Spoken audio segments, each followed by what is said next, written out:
Siamo con il professor Dal Paus, docente emerito di idraulica all'Università di Padova. Parliamo della sicurezza ambientale. Che cosa non è stato fatto in questa regione?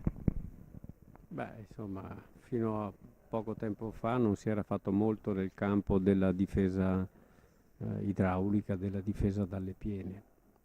Adesso, dopo l'alluvione del 2010, si è incominciato a eseguire alcune opere, però è un cammino molto lungo, è una strada che bisognerebbe percorrere chiunque governi questa regione.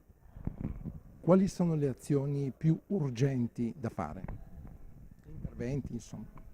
Beh, alcuni interventi nel caso del bacino del Brenta-Bacchiglione sono già stati individuati, è stato redatto un piano delle opere che è opportuno realizzare, però ci sono altre questioni che restano aperte, soprattutto con riferimento ai problemi della provincia di Venezia, che poi è attraversata da tutti i principali fiumi veneti, dal Tagliamento fino al Brenta-Bacchiglione.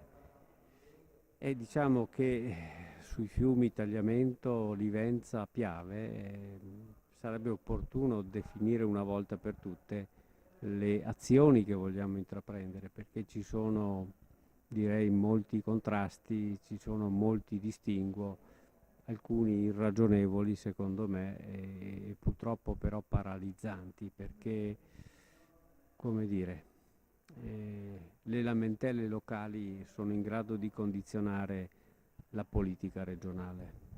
Poi c'è anche forse un mancato dialogo o comunque insufficiente tra la regione Veneto e quella del Friuli Venezia Giulia? Beh, certamente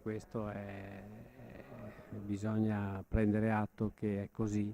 Anche il governatore, o meglio la governatrice della regione Friuli Venezia Giulia ha delle sue idee un po' così, chiamiamole un po' strane, non condivisibili certamente, perché parliamo di un campo in cui le soluzioni spesso interessano più regioni e nel caso specifico la posizione della regione Friuli, non certo positiva, forse anche così un po' paralizzante, non so se volutamente o come conseguenza delle circostanze, determina e blocca la soluzione dei problemi dell'Ivenza, del Tagliamento.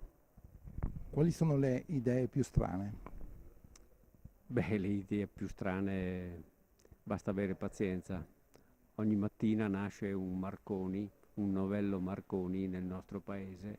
Peccato che non si chiami Guglielmo. Intendo dire le idee più strane della governatrice. No, no, beh, le idee più strane della governatrice.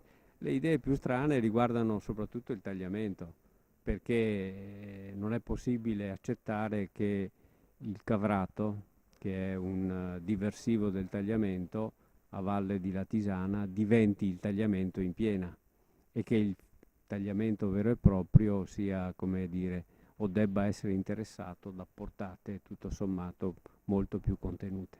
Quello che capiterebbe se il diversivo Cavrato funzionasse come qualcuno pretende sarebbe un disastro a Foce Baseliche.